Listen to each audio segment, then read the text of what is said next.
If you don't know what you don't want, you can't know what you do want. Contrast is what causes you to focus the more into becoming. That's what creation is. It's focus. Because creation happens with thought. We know you think it happens with your action because you move things around and you get stuff done. But the creation, the true creation, is happening through your thought in conjunction with your source energy.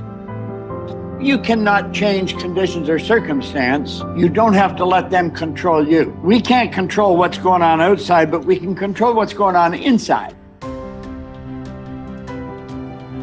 As you think, so shall you be.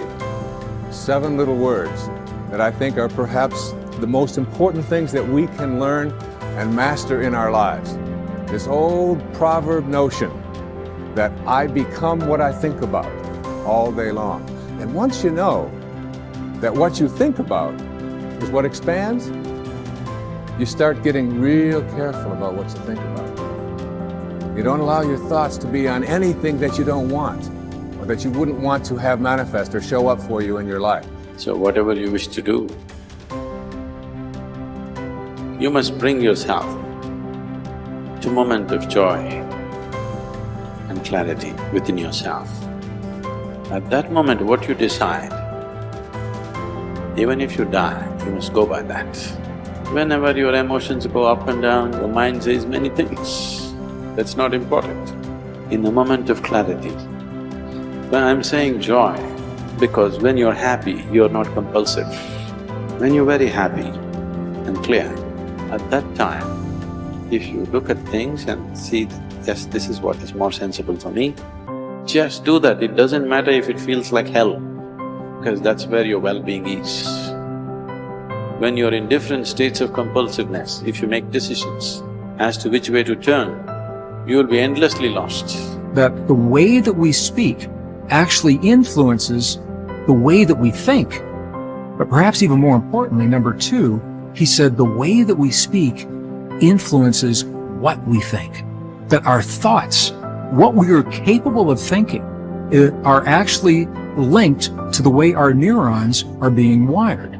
I got better day by day and week by week and month by month, and I'm asking you to do the same thing until you can develop a long arm and a long reach, until you can develop influence that won't quit. Touch people next year you couldn't touch this year. Touch people now you couldn't touch before. Conduct a meeting now you couldn't conduct before. Heart and soul now mixed in there that wasn't there, missing before. I'm asking all of you to get better in spite of the winters, in spite of the downturn, the money downturn, the social downturn, the personal downturn, whatever it is. Just get stronger, get better. The key is not to wish for a better winter. The key is to wish for more strength, more wisdom, more courage, get better, get wiser, get stronger.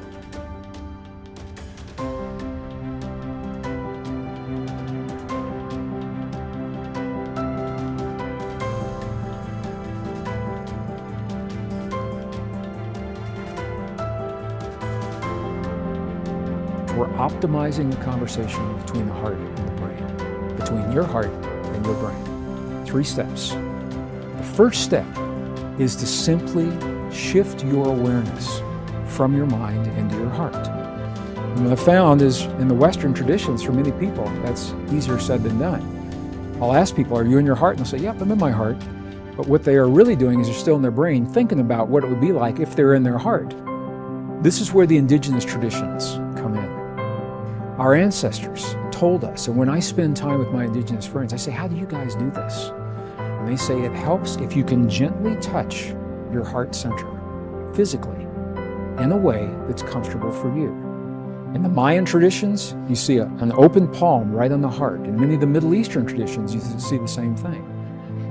In the Buddhist traditions, you see a prayer mudra that physically touches the sternum. The key is, any of those things creates a gentle touch, a physical sensation right over the heart center, and your awareness will always go to the place where you feel the sensation. That's the key.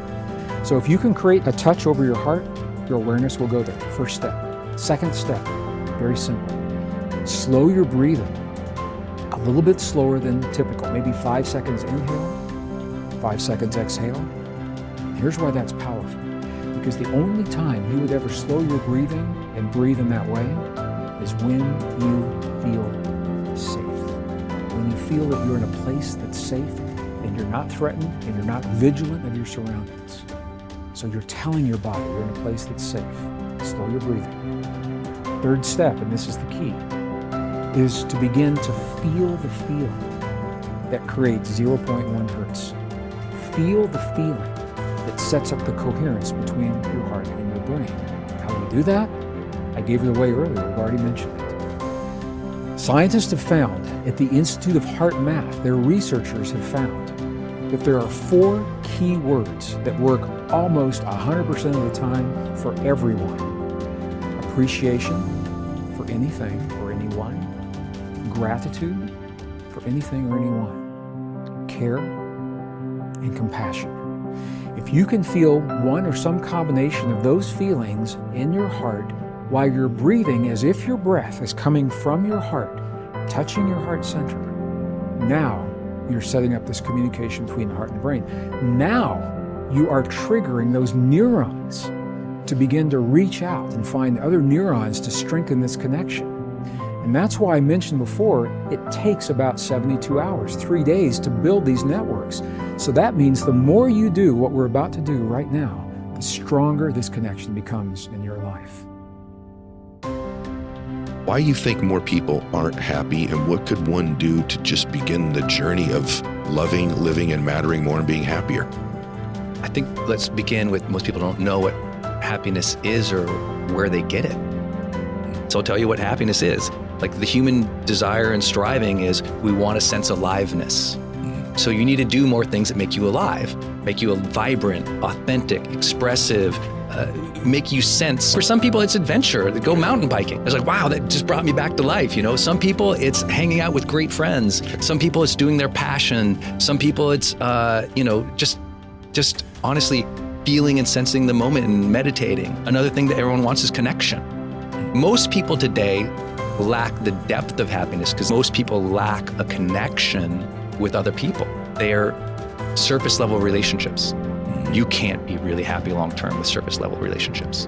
So you got to find out, how do I connect more deeply? And it can be simple things like you talked about. You know, with the kids, maybe less than the texting, call them. Have that moment of connection. It's nothing crazy. That's what you're striving for. You want happiness with your kids. You're going to call them. You're going to connect with them. So think about connection relationships, a level of depth. Then we want meaningful pursuits. When I go after that, I love that pursuit. And notice it doesn't say meaning. A lot of people just say meaning. I said, no, it's meaningful pursuits. Because a lot of people we know who are really successful, they've already had a meaningful life. They're miserable because they're not pursuing anything anymore. You got that. You got to have that pursuit, man. Yeah. You got to find a pursuit. It has meaning to you. It brings you back to life. That's happiness. And then the middle of the triangle is the capital G, growth. If you don't have aliveness, you don't have connection, you don't have meaningful pursuits, and you don't have growth, you're miserable. We can bank on it. We can guarantee it. The research will reveal it every single time. But if we can get you a little bit more alive, a little bit more connected, a little bit more meaningful pursuits, and a little bit more growth, those like little bit in each of those, it's like a thunderous shift in your life. You're just like, whoa, little bits in those. But there's an access point.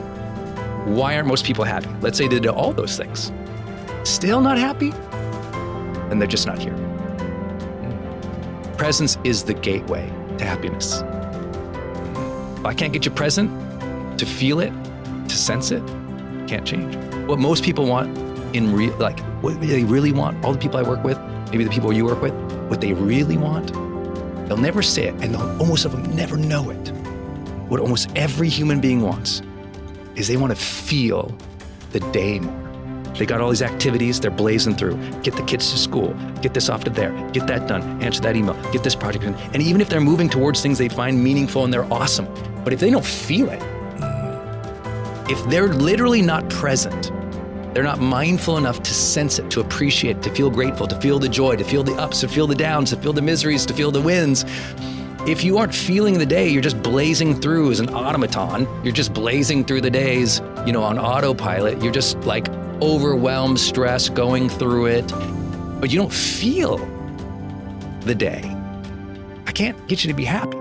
So the gateway to all of happiness is always presence. Learn to be more present in the moment. Feel the moment, even the bad ones. You got to feel the day more so that when you get on your knees at night to pray, you felt the day. Dear God, thank you. I felt this day. I felt those lessons you gave me. I felt those gifts you gave me. Thank you for that connection. See, when you talk to God, if you don't feel, there's not a relationship there. God wants you to feel. It's a unique thing he gave us. Not just the emotional reaction of an animal, but the ability to deeply appreciate feeling. Very human. So we got to tap people back in the present to deeply appreciate the moments, the feelings, the events of life again. And I think that's why I'm so happy. It's like, I feel so much. Most people are so scared of that. I'm like, I love it. It makes me feel alive, right? How do you sense more aliveness? You got to feel the day, feel the moment.